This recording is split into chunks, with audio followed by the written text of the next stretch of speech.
Bon, j'ai un problème.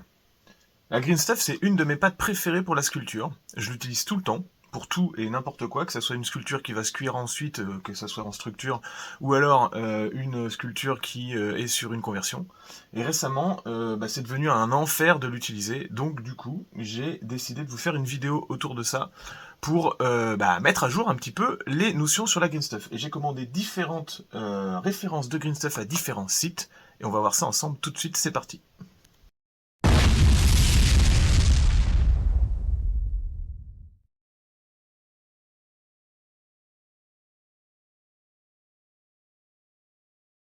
Bon, bonjour à tous et bienvenue pour cette nouvelle vidéo Maharprod autour de la green stuff. Alors on sera entre le test matériel et un petit peu le coup de gueule parce que j'ai récemment eu des difficultés d'utilisation de la green stuff qui ne m'étaient jamais arrivées avant et j'ai voulu faire une vidéo là-dessus. La green stuff c'est une de mes pâtes principales, donc vous pourrez assez facilement retrouver pas mal de vidéos que j'ai déjà fait sur le sujet, que ce soit en termes de sculpture ou en test matériel, avec que ce soit de la sculpture vraiment d'éléments différents ou alors juste des mélanges de pâtes pour vous montrer un petit peu ce qu'on peut faire avec. C'est des vidéos qui commencent à être vieilles parce que comme c'est une de mes premières pâtes avec laquelle j'ai sculpté, la chaîne ayant bientôt un peu plus de 8 ans, les premières vidéos ont commencé à être vieilles. Le truc c'est que la green stuff elle a une date de péremption. Et donc il faut rarement dépasser les 9 mois à 1 an pour l'utiliser, sinon vous aurez des parties qui vont commencer à être dures et les capacités, enfin les principes de la pâte vont pas être suffisamment bons pour pouvoir être utilisés de façon efficiente. Du coup, j'ai voulu faire une vidéo là-dessus parce que récemment j'ai reçu de la part de Green Stuff World une commande d'un rouleau de Green Stuff qui m'a paru bizarre en fait sur le début. Pour revenir un petit peu aux origines de la Green Stuff, il y a plusieurs fabricants de Green Stuff, que ça soit mondial. Le premier fabricant, c'est un fabricant anglais qui s'appelle Silmasta. C'est un fabricant de produits pour la plomberie, donc que ce soit des scellants, des cols ou même des tubes PVC, ce genre de trucs. Ça existe depuis des années et ils continuent de produire la Green Stuff sous le nom Green Stuff, original Duro donc. Sous leur appellation Seal Create. C'est Silmasta Brand, c'est une marque de Silmasta qui commercialise toutes ces pâtes-là. Alors il y en a d'autres, hein. Il y a aussi du Magic Skull si on va par là. Donc voilà, j'ai commandé plusieurs trucs, ça me permettra de faire d'autres vidéos. Ça aussi, c'est une production de chez Silmasta. En Amérique, c'est un autre producteur qui appelle sa green stuff de la cnéadatite. C'est Psypolymeric System qui fait ça. Les deux entités sont vraiment complètement différentes et n'ont pas tout à fait les mêmes capacités. C'est pour ça qu'il y en a certains qui vont appeler la green stuff de la cnéadatite, mais c'est pas le cas quand on est en Europe. Donc moi, je vais me concentrer sur le produit européen. La plupart de la green stuff que vous trouverez sur des revendeurs européens seront des repackaging de la Silmasta originale, qui donc ils achètent à la marque originale et ils refont leur paquet à eux. Et récemment, j'ai reçu un rouleau de chez Green Stuff World qui était mauvais. En fait, il n'y a pas d'autre chose à dire. À la base, moi j'ai deux fournisseurs principaux, c'est soit Green Stuff World, soit The Troll Trader. Je vais citer tous les noms, comme ça il n'y aura pas de jaloux. The Troll Trader, c'est un vendeur sur eBay qui avait l'avantage, apparemment, ça devait être un anglais, qui récupérait directement de la Green Stuff de chez Silmasta, donc en Angleterre, pour la revendre sur ses réseaux. Mais avec l'arrivée de Green Stuff World, je pense qu'il a un peu arrêté parce que il pouvait plus en vendre. Enfin, il pouvait plus en vendre autant, et donc du coup, moi j'ai du mal à en trouver parce que The Troll Trader existe encore, mais aujourd'hui il vend plus des beats, des pièces de figurines, ce genre de choses. Et donc je me fournis aussi chez Green Stuff World, qui a l'avantage d'être un site généraliste où on peut tout trouver dessus. Et Green Stuff World vend deux types de produits en Green Stuff World. Alors vous allez me dire, oui, c'est celui qui a un espace entre les deux et tout. Non, c'est pas ça que je veux dire, c'est il vend un produit frais et un produit périmé. Les outlets, vous pouvez trouver parfois des grosses réductions sur certaines références qui vendent un outlet parce qu'ils sont un peu périmés, qu'ils ont peut-être dépassé une date et donc du coup que la Green Stuff elle est un peu sèche, ce qui peut quand même vous servir à faire des sculptures un peu grossières ou du remplissage ou des socles ou ce genre de choses. Par contre, quand on veut faire de la sculpture précise, on a besoin que la pâte elle soit fraîche. Et quand je l'ai reçue, j'avais des parties dures, principalement sur le jaune, vraiment des parties lisses, comme si elles étaient brillantes, avec des parties complètement dures en surface, qui étaient impossibles en plus à enlever, et qui faisaient qu'en fait, quand on mélangeait le bleu et le jaune, ça faisait vraiment des grosses parties dures qui étaient pas utilisables telles quelles. Je me suis dit, il y a un problème. Et je les contacte et c'est pas souvent que je fais marcher le SAV, mais là j'ai fait marcher le SAV en disant: «Vous avez dû vous tromper sur le truc, j'ai reçu du Outlet, c'est pas possible, le jaune n'est pas utilisable, j'ai 90 centimètres de green stuff qui sont morts». Pour vous le montrer ça d'ailleurs, parce que j'ai quand même réussi à les utiliser au final, ça j'ai récupéré tout le jaune qui donc était mauvais. Donc ça c'est le pack que j'utilise pour transporter ma green stuff, qui est mon pack historique, voilà, qui correspondait à un pack comme ça que j'ai acheté il y a maintenant plus de 15 ans. Et donc ça, c'est récupéré, c'est juste du jaune récupéré inusable sur les 10 derniers centimètres que j'ai utilisé de mon rouleau de green stuff qui était neuf, hein. Moi j'utilise un rouleau de green stuff environ tous les un mois et demi, 90 centimètres. Et donc vous voyez, ça faisait des zones de dureté comme ça, là, ça c'est lisse, c'est complètement, si je passe mon ongle dessus, vous voyez, ça fait rien, c'est plastique, c'est complètement figé. Donc soit il y a un souci dans la formule, mais je pense plutôt que c'est un souci dans le stockage. Que ça soit un stockage qui est passé du chaud au froid et que du coup ça agit sur... Et donc ça, c'est des éléments en fait, que j'ai enlevé pour pouvoir les utiliser. Mais vous imaginez que ça a été... Si je les rassemble et que je les étale un petit peu, ça fait que sur... je sais pas, moi, si je les étalais vraiment bien comme il faut pour que ça soit de la même épaisseur qu'une bande de green stuff, là je fais ça un peu grossièrement, on arrive sur un peu plus de 5 centimètres, donc ça veut dire qu'on perd 5 centimètres de jaune sur 10 centimètres de pâte générale. C'est-à-dire que tout ça, c'est des choses que vous n'allez pas utiliser dans une sculpture. C'est inadmissible de vendre un produit qui est périmé et qui ne peut pas s'utiliser en totalité parce qu'il y a des parties qui sont dégueulasses à l'intérieur. Donc du coup, bon, voilà, ça c'est la preuve. J'ai envoyé ça au SAV en prenant des photos du rouleau. Et en disant, bah voilà, il doit y avoir un souci. Le SAV a été relativement efficace, hein, ils m'ont juste demandé, bah, c'est eux, au début ils m'ont demandé de prouver le truc avec une photo, je leur ai dit, bah, ok, si vous voulez. J'ai envoyé une photo, et ils me disent, bon, bah pas de souci, c'est pas grave, on vous renvoie un pack. Ça, c'est le pack que j'ai reçu. Donc, pour être clair, je l'ai reçu à la fin de l'année dernière. Donc, il a déjà, on va dire, un mois. Mais j'ai trouvé que c'était pareil. J'ai trouvé que c'était pareil. Alors, est-ce que Green Stuff World commande en trop grande quantité et qu'ensuite c'est mal stocké et que du coup, bah, le temps qu'ils écoulent tout le stock, ça commence à être mauvais. Et ils vendent quand même, et je trouve ça inadmissible. En gros, là j'ai commandé donc de la Green Stuff avec le gap entre les deux, ça c'est ce que je vous conseille de faire dans tous les cas, ou alors vous commandez en deux boudins comme ça, le Green Stuff World le fait aussi. Parce que quand vous achetez la première Green Stuff, elle était juste avec les deux morceaux soudés, bah, les deux morceaux, donc le durcisseur et l'assouplissant, vont réagir entre les deux. Et du coup, quand vous utilisez la green stuff, il faut généralement enlever, mais de toute façon, il faut le faire quand même, les zones qui ont été en contact parce qu'ils auront commencé à polymériser et à faire des zones dures. Mais là, c'est pas en contact, et c'est juste le jaune qui réagit, c'est pas le bleu. Et vous voyez, on a cette espèce de fripé là sur le jaune qui n'est pas normal. Tout ça, c'est dur. C'est une pellicule de green stuff, enfin de jaune durci qu'on ne peut pas utiliser, et c'est présent des deux côtés. Ici un petit peu moins, vous voyez, normalement la green stuff elle est un peu mate, enfin le jaune, et c'est plutôt ce côté-là. Donc ce côté-là, ça va bien, mais ce côté-là, il est tout pris, il est mauvais. Donc on a une pellicule de chaque côté, et on peut utiliser que le centre, mais sauf que comme c'est pas enlevable, bah, on a du mal à l'utiliser, quoi. Je vais vous en faire un petit test avec, en prenant un petit morceau, et vous verrez que, alors normalement, il faut enlever les côtés. Donc là, j'ai le côté qui a été en contact, normal, hein, même si c'est une bande séparée, ça a été un petit peu en contact avec le jaune. Donc je vais enlever le côté, comme je ferai avec de la green stuff normale. Et donc là, j'enlève un tout petit peu du bleu. Voilà. J'ai pris environ 1 cm de pâte. Et on va essayer de faire le mélange ensemble. Parce que je vous garantis que si j'essaie, alors juste avant de faire le mélange, je vais essayer d'enlever la pellicule qui est soudée, là, qui est derrière. Là, là, vous avez besoin d'un cutter pour essayer de scalper finalement la surface du jaune, pour essayer d'enlever ces espèces de parties dures. Je vous garantis que c'est vraiment une tannée, c'est impossible enfin, ça se détache pas tout seul, quoi. Vous allez arriver à enlever des copeaux comme ça qui sont durcis, mais vous n'allez pas arriver à enlever la totalité de la surface parce que bah, la pâte, elle est quand même un peu souple. Et du coup, bah, ça vous fait de la perte, quoi. Donc là, je vais le mélanger tel quel, comme bah, n'importe quel débutant le ferait en recevant. Le problème, c'est que c'est ça, c'est vous allez recevoir une pâte, vous allez vous dire, bon, bah, il y a plein de monde qui sculpte avec ça, ça va être génial. Puis vous allez commencer à sculpter, vous allez dire, tiens, j'y arrive pas. Et puis vous allez abandonner. Et du coup, c'est dommage de vendre un produit comme ça qui va faire se décourager des débutants. Donc le mélange, il doit se faire de façon homogène, à peu près à 50-50. Souvent, maintenant, c'est vendu... À la base, c'était vraiment du 50-50. Maintenant, ils vendent un tout petit peu plus d'assouplissant parce que c'est plus simple. Donc la bande de jaune est légèrement plus grosse que la bande de bleu, c'était pas le cas il y a 10 ans. Donc moi, j'essaie de mélanger de façon... vous coupez deux morceaux identiques, vous aurez toujours un peu plus de jaune, mais c'est pas grave.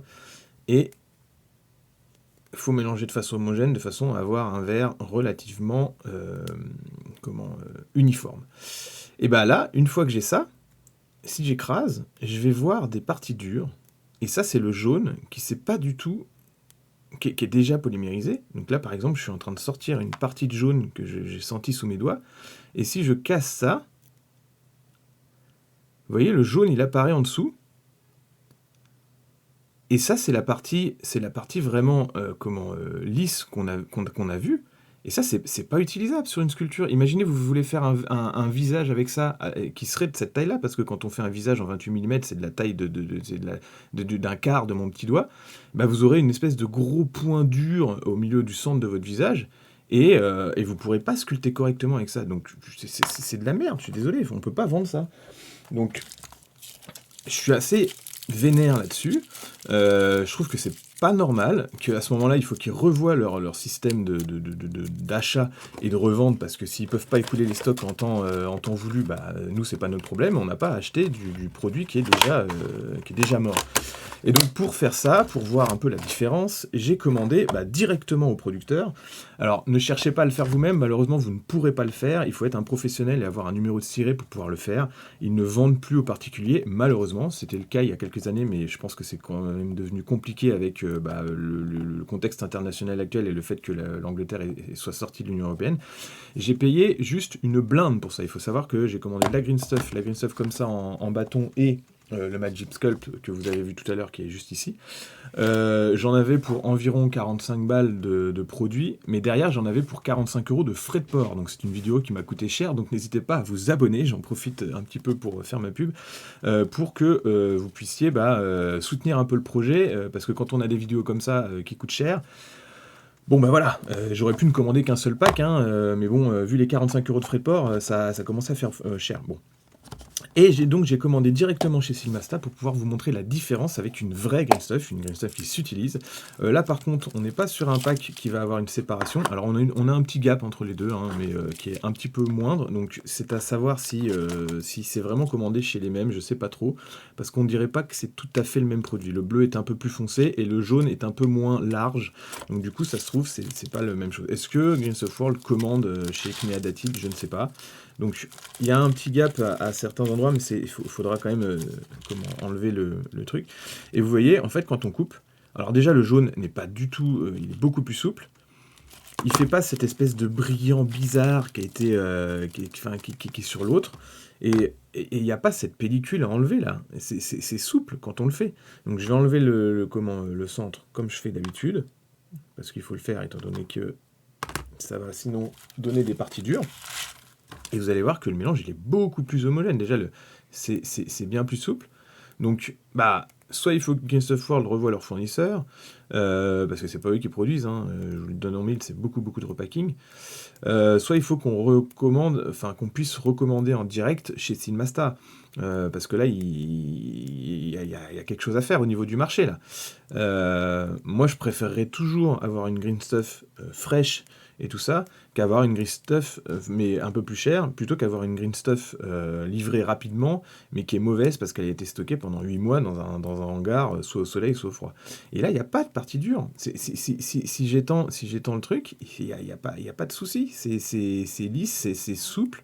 Alors que là, je suis sûr qu'en ayant enlevé une partie dure, ça c'est le premier mélange, voilà, quand j'étale comme ça, vous voyez qu'ici, il va y avoir un grumeau, et que c'est sûr que si je tape dedans, je vous montre à la caméra, il y a un petit morceau de jaune, il va y en avoir un là, je les sens sous mes doigts. Alors que là, non, si j'étale le truc, il n'y a pas de... Et en plus, elle se mélange plus facilement. Donc, je sais pas quoi dire. Moi, c'est plus compliqué de commander chez Silmasta, mais s'il faut que Green Stuff, qui a quand même pris le nom de la principale pâte de sculpture européenne pour en faire son nom de marque, ne peut plus vendre de green stuff, c'est quand même un peu dommage, non? Je vous ouvre pas celui-là parce que ça va être la même chose, hein, et là en plus les boudins sont séparés, donc je suis sûr que c'est encore mieux. C'est un peu en mode, comme le milliput. Et vous voyez, comment le bleu est quand même beaucoup plus foncé que... Enfin, c'est pas le même bleu, en fait, vous l'aurez... Alors, à la caméra, à mon avis, vous n'allez pas voir grande différence, mais moi, à l'œil, je le vois que c'est pas la même couleur. Donc, je me dis que c'est peut-être pas non plus la même fabrication. Voilà, c'était juste une vidéo comme ça, pour dire que il faut faire attention à ce que les marques vous vendent, parce que, de temps en temps, il y a quand même un petit peu d'abus dans ce qui est repacking et réelle utilisation. Là, voilà, là, je suis arrivé, ça c'est le mélange Green Stuff. On voit directement le jaune qui est sur le côté, là, qui va faire un grumeau qui est pas utilisable. Donc vous allez passer votre temps à faire votre mélange, puis ensuite à bien étaler pour sentir les grumeaux, à enlever les grumeaux, avec le risque qu'il en reste quand même à l'intérieur de votre mélange, et qu'ensuite, quand vous le mettiez sur votre figurine pour sculpter, vous allez vous retrouver avec un gros truc inutilisable à devoir arracher, alors que vous aviez déjà fait votre volume. C'est nul, voilà. Donc, voilà. Tight green stuff is no more. Gone. Discontinued. Cancelled. The PSI factory which produced it is permanently shut, and parent company PPG have pulled out entirely from the epoxy putty stick market. The end of an era? Yes. The start of something new?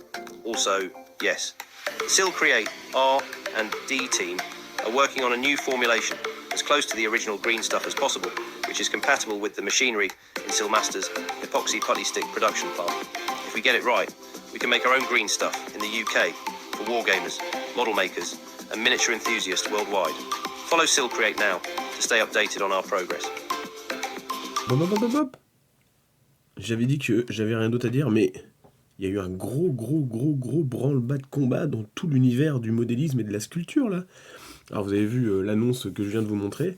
Bon voilà, en fait cette vidéo elle a été tournée avant, peut-être que ça fait partie du problème d'ailleurs, mais en effet, apparemment, le créateur original de la Green Stuff, donc comme je vous disais en début de vidéo, qui était donc le Psy System recréé par Silcrate, enfin repacké par Silcrate, a fermé son usine. Donc du jour au lendemain, apparemment personne n'était au courant que ça allait se passer, et donc du coup qui dit fermeture d'usine dit arrêt complet de la production de la Green Stuff de manière mondiale. Donc du coup, en fait, c'est tombé complètement par hasard, mais le fait que je commande 2 packs de Green Stuff chez Silmasta pour les besoins de cette vidéo il y a déjà maintenant quelques semaines, fait que c'est peut-être les 2 derniers packs de Green Stuff que j'aurai avec celui de Green Stuff Works que j'essaierai d'utiliser quand même. Moi, c'est ma pâte principale, alors je ne sais pas qu'est-ce qui va se passer. Alors vous avez vu dans la petite vidéo que je vous ai montrée, qui a été postée sur les réseaux Instagram de la marque Sil Create, qui donc fait partie de Silmasta, qu'ils essayaient de refaire la même pâte avec leur chimiste, et qui reprenaient en gros la formule pour essayer de refaire leur propre formule, mais évidemment la formule elle va pas être donnée par la marque qui vient de fermer. Du coup, je sais pas ce qui va se passer. En gros, il n'y a pas tellement d'équivalent à la Green Stuff. Hein. S'il y avait mieux que la Green Stuff pour tout ce qui est conversion et petite sculpture directement sur du plastique, on l'utiliserait plus en fait. Et là, on continue à utiliser de la Green Stuff depuis plus de 20 ans maintenant. Donc du coup, c'est qu'il n'y a pas vraiment d'équivalent. Vous avez la Tamiya Putty, que je peux vous mettre ici en image, qui ressemble un tout petit peu, mais qui est beaucoup plus chère et qui n'a pas la même capacité de lissage tout à fait. La Green Stuff, elle était vraiment à utiliser sur tout ce qui était volume souple, en opposition à certaines pâtes qui, une fois sèches, étaient vraiment dures, donc étaient à réserver pour tout ce qui était volume dur, du genre pierre, métaux et tout ça. Là, on ne sait pas à quelle sauce on va être mangé. Je fais entièrement confiance à Silcrate qui fait partie des fournisseurs du hobby depuis de longue date, et qui savent que leur Green Stuff servait à faire de la figurine, parce que ce sont des Anglais, donc du coup je pense qu'ils passeront pas à côté de l'opportunité de récupérer la création de cette marque. Donc j'espère qu'ils vont réussir à refaire une pâte qui soit à peu près équivalente, parce que à l'heure actuelle, en termes de quantité et de qualité-prix, on n'a pas d'autre équivalent. Donc voilà, cette vidéo a été... le début de la vidéo, en tout cas, toute la vidéo avait été tournée avant la chute de Psy System. J'espère pouvoir continuer à faire de la Green Stuff sur la chaîne, parce que c'est un petit peu le cœur de mon métier de sculpter avec cette pâte-là. Je peux sculpter avec d'autres choses, hein, évidemment, mais j'avoue que ça va me faire un petit peu embêter, on va dire, hein, si je ne retrouve pas un équivalent de cette pâte, ou s'il n'arrive pas à reproduire de la green stuff de manière à peu près équivalente. Voilà, c'était la fin de la vidéo. Je vous laisse me dire en commentaire ce que vous avez pensé de tout ça. N'hésitez pas, comme d'habitude, à me soutenir sur les différents médias, hein. Donc j'ai la chaîne YouTube, le fil Instagram, la chaîne Twitch. Et puis pour ceux qui veulent me commander directement des figurines, il y a le site Maharprod. Et pour ceux qui veulent me soutenir directement sur la chaîne, j'ai un Tipeee et un lien MyHobbyPlace qui vous permet de commander des figurines avec moins 20%. Voilà, à bientôt à tous. Bon modélisme et peut-être bientôt la suite de vos aventures en sculpture.